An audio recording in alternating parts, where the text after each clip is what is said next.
On starry nights when the moon is full and the air still, you can hear the sounds of faraway ships and distant laughter.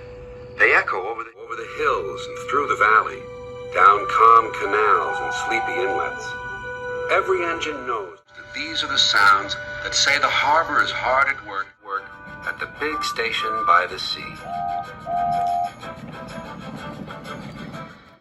One night, a special load of fish was ordered.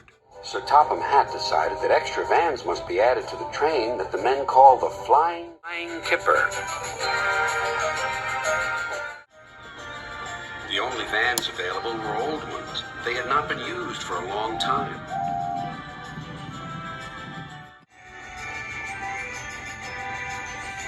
Henry waited impatiently by the quayside as Duck shunted them into position. Thomas puffed by with the mail train.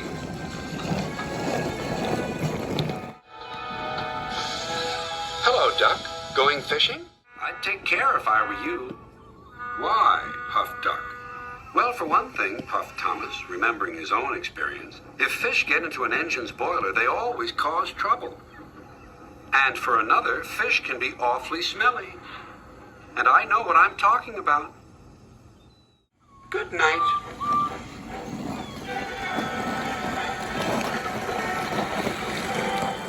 Henry grunted dreadfully.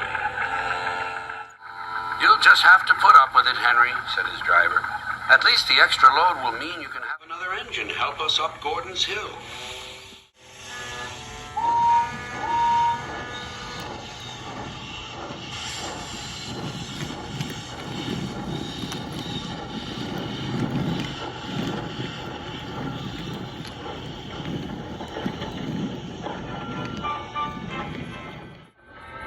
Meanwhile, Duck was waiting at Edwards Station so that he could help the heavy train by pushing from behind.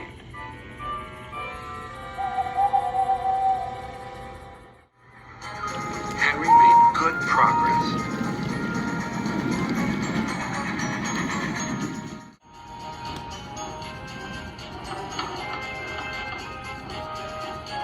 When they reached Edwards Station, his driver stopped the train beyond the platform. Then Henry gave a special signal. Beep, beep, beep, beep. I need help, please. Beep, beep, replied Duck. I won't be long. Duck buffered gently up to Henry's train. He was not coupled on. Henry would then be able to run on without stopping when they reached the top of the hill.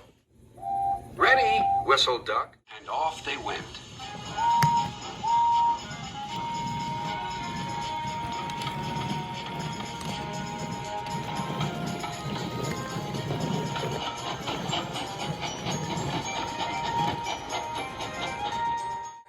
Soon they reached Gordon's Hill.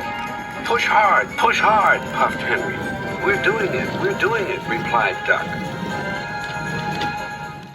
Henry was pulling his train harder than he realized.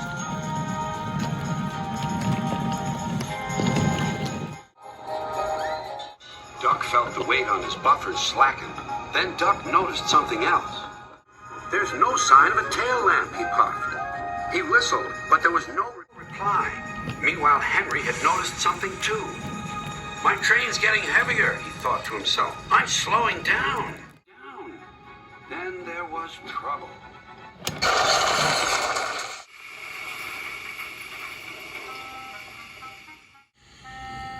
No one was hurt, but a strong smell of fish hung in the air. Next day, workmen found the broken tail lamp at the bottom of the hill. Sir Topham Hatt spoke kindly to Duck. The accident wasn't your fault. We should have checked that this tail lamp was fixed on properly. We'll soon have you in working order again. Thank you, sir, said Duck sadly. Thomas told me to be careful about fish. They got me in a right pickle, didn't they?